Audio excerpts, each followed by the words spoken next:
اهلا بيكم في حلقه جديده من هيلين بودكاست. والنهارده معانا خبير عمليات تجميل دكتور مروان نور الدين. أنا مروان نور الدين، استشاري جراحة تجميل وزراعة الشعر. الدكتوراه بتاعتي من القصر العيني جامعة القاهرة، وعضو الجمعية الدولية لزراعة الشعر.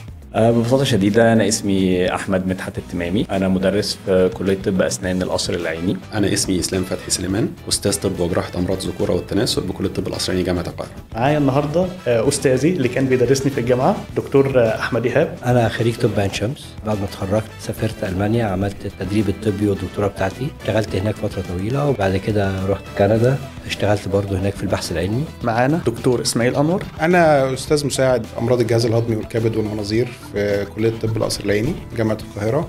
أنا اسمي دكتور وائل الجندي، اتخرجت سنة 95 من القصر العيني. طلعت درست في بداية حياتي خالص تدريب كده في باسكوم بالمر آي انستيتيوت في فلوريدا في ميامي. أنا مصطفى صبكي، متخرج 2009.